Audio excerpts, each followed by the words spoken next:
Embarr, Irish team. I'm from Dublin. I live in Jamaica these days, but I'm from Dublin originally.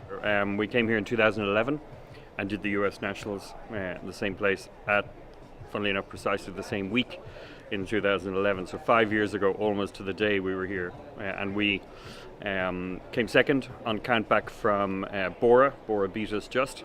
So at the time I said we had unfinished business, so we're here to finish that business. At the time we had Nathan Wilmot helming, we now have Stu McNay.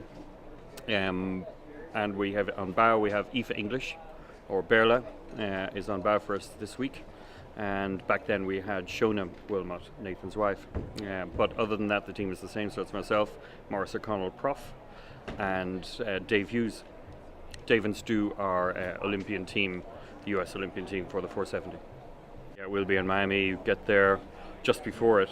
So yeah, it's our next event. We haven't been together since March. We did March Madness in Miami as well. This is a tough fleet, so we're looking down through the list, and there's some guys turning up who weren't necessarily on the list. So Bora is going to be here, so that's for our business from last year. Really looking forward to going up against Bora again.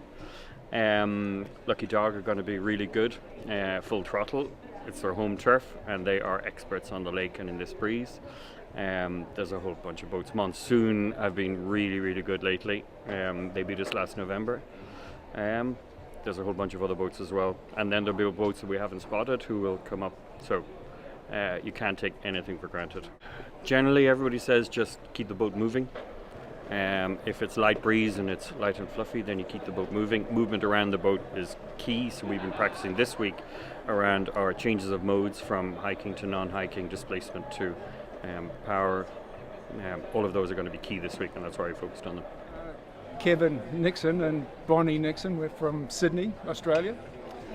We sail a little bit Melges there, but we love coming to America, and we've got a boat here that we come and do a regatta once or twice a year, and then do a bit of a road trip, and like to see nice places like Lake Geneva, and pretty happy to be here. It's a beautiful, beautiful, beautiful place and club.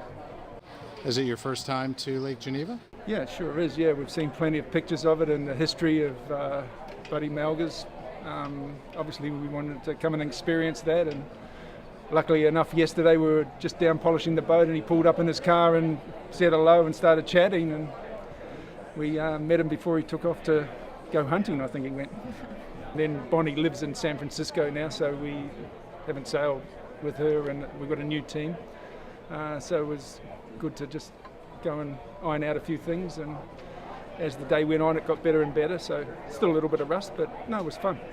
So who do you have to round out your team members now? Well, my daughter Bonnie, Daniel, my son, and wife Glenda, and Alex Murray is sailing with us as well. She's done a lot of sailing in Sydney, and pretty famous family. Next stop, Miami? Yeah, sure, we're keen for that, yeah. Again, want to go there not just to do the sailing, but to experience, there's an art festival on, and there's a whole heap of things, and the food and all that sort of thing. And then just sail and see what happens. Happy that we could come here, and very welcoming people in this area, and loving looking at the conditions of the trees and the fall, and it's been beautiful the last 3 or 4 days we've been here, but apparently it's going to get cold tomorrow, so we'll see what happens then. Yeah. Hello, this is Brian Hutchinson. I'm here with Stu McNay and Scott Nixon on beautiful Lake Geneva, mecca of Midwest sailing, home of Buddy Melges. And we're standing in Lake Geneva Yacht Club, the new facility where the Buddy Melges Sailing School is. Today was the practice day before the U.S. National Championships for the Melges 24 for 2016. And we went out there in light air, flat water. And I followed around and watched these guys, but I think you might want to hear from our Olympic 470 skipper from Rio, and also from the offshore wind design manager for Quantum, what they saw out there today. Today it was really light out there, shifting wind, and this is the first time we had been in the midst of other boats doing starts. And first thing that struck me was the importance of keeping the boat moving. It sounds very mundane, and everyone says that always, but it takes forever to get back to speed, especially if you're in a lull. So we always always try to plan our approach with enough space that we keep a little bit of speed on all the time. Scott, what did you guys talk about going into the day? I mean, I think a lot practice of teams are here just because it's the last big regatta before the Worlds. But I think the big thing for us, and I agree with Stu, obviously boat handling's big to kind of perfect.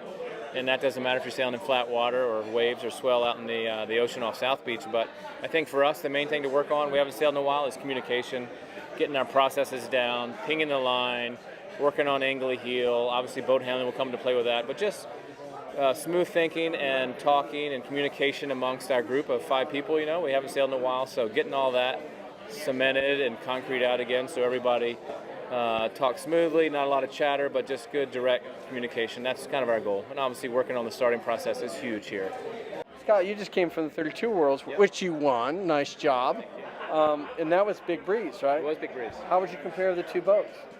The two boats actually are very similar, same type of angles. You know, we work on the same type of jibes. We do late main jibes and blow-throughs when it's 11 to 18 knots. So boats are similar. You know, three people more on the 32 than the 24, but the boats are very similar. A lot of leeway, like Dave said. Downspeed maneuvers are tough. Chord length small, so the keel slides sideways. So keeping that minimum speed above 3 knots pre-start's pretty key as the breeze comes on. So you always have nice bite and you can live in your lane and get off the line pretty nice. Yeah, good. So I'd have to say, I mean, how far from the line? I mean, you're probably getting going much further from the line on the 24 than you would on a 470. 470. Absolutely. You're kind of fighting for lanes at 470, but you can get right up there. The lighter the boat and the more it is like a dinghy, the more you can park it close to the line because you don't need as much distance to get the full speed. Time. Time or distance. I mean just distance, and that you need a longer runway. I think that's probably about it, and for now. But we're going to lean on you after the racing happens. Thanks, Brian. Have fun out there. Okay, thank you, Brian. Good job. Thank you.